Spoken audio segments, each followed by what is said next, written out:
Yeah. So I'm going to be talking about science outreach activities at NCRA.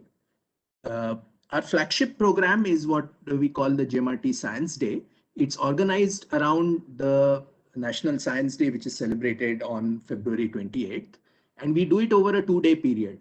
And in that time, we get more than 20,000 participants from all across Maharashtra state, including faraway places like Nanded, Parbhani, Kolhapur, etc. And this probably represents the largest annual science festival in a rural area in the entire country. As part of the Science Day activities, we have science project competitions for all age groups, all the way from middle school to the master's level.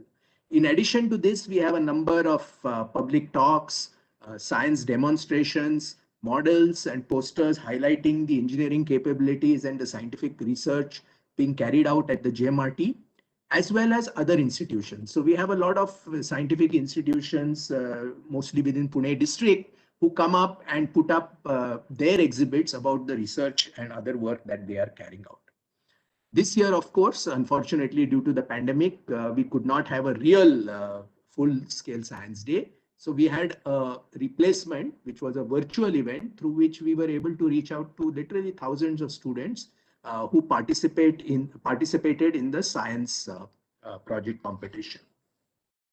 In addition to this, we also do regularly astronomy public outreach activities in the villages in the JMRT area. And this consists of three parts. First is a slide illustrated talk, followed by a green laser star show and telescope viewing. And this activity is concentrated in villages close to the Khodat village where JMRT is headquartered. And these are, of course, done in the non-monsoon months. And we usually get in touch with the school, and the program is conducted in the playground of the village school by the public outreach group at JMRT, which consists of volunteers from the astronomers, from the engineers, as well as administrators who come together to carry out this activity. The first activity of the evening, soon after sunset, is a slide illustrated talk for which we carry our own generator and LCD projector, loudspeaker, screen, etc. So we are not affected if the power goes out. And we choose topics for the talk which are simple and relate to what can be seen at the sky at that time. So, for example, if the Orion Nebula is in the sky, we talk about nebulae. If the Andromeda Galaxy is in the sky, then we start talking about the universe of galaxies. And the students are very, very enthusiastic. And it is very common for students to bring along their parents and very often their grandparents. So as you can see in this picture, the students are sitting in the front and their parents and grandparents are sitting at the back. This is followed by a round of questions, which are always very numerous and very, very interesting. We follow this with what we call a green laser star show. So with the green laser pointer, we give a guided tour of the various constellations, planets, and deep sky objects that are visible in the sky at that time. We explain the nakshatra system as well as Western constellations. And we are able to cater to, with just one laser pointer, about 150 people in one sitting. Very often we have a lot more people coming to our programs. In such situations, we just do multiple sessions. Whole families, as you can see here, the students come with their parents and grandparents, and everybody is enthusiastically trying to understand and ask questions about the objects that they're seeing in the night sky.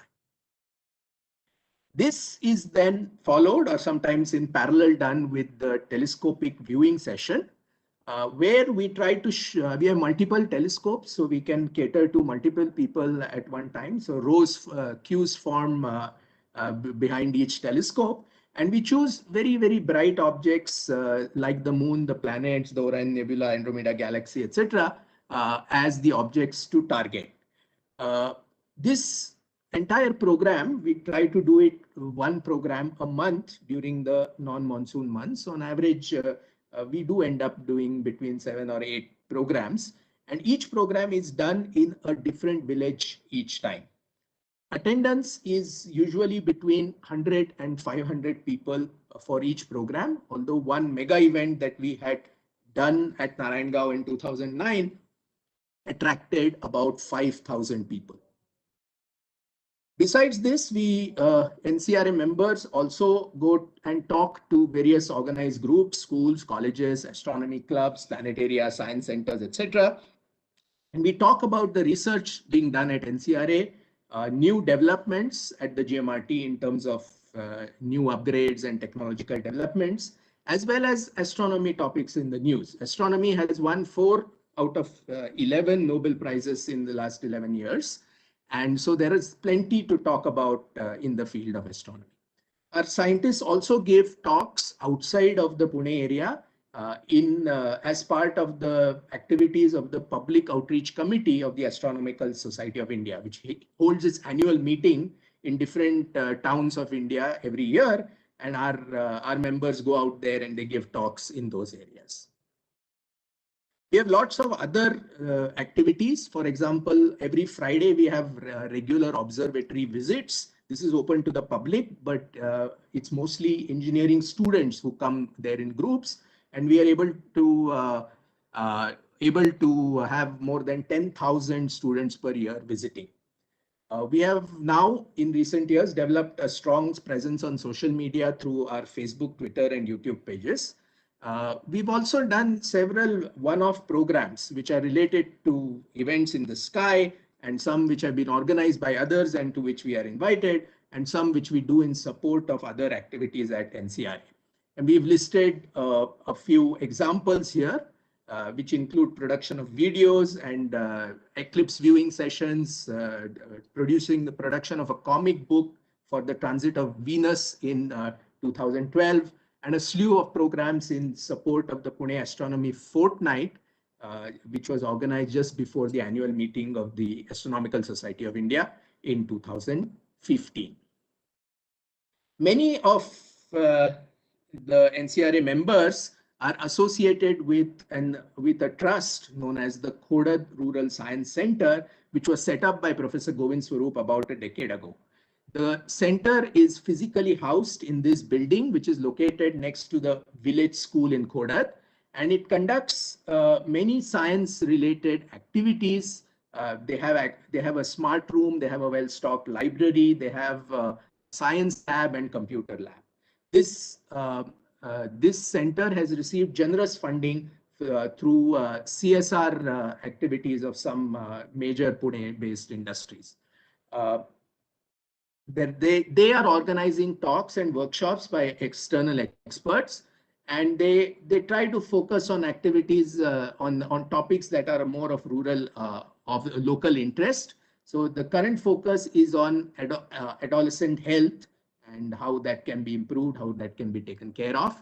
And there is also a focus on trying to improve agriculture by adopting best practices from all over. So I will end with a slide or where we see possible areas of collaboration with IEEE in the domain of public outreach. As has been mentioned by my colleague Suresh Kumar a little earlier, our activities are a little bit restricted or limited by our human resource. And all because our activities are done in addition to our regular work, we have several ideas. One of which is the setting up of a GMRT visitor center, which will be a mix of a museum, a hands-on activity center, and a science lab. We would like to build and distribute interactive models of the GMRT illustrated with suitable videos, which could be science museums, planetaria across the country.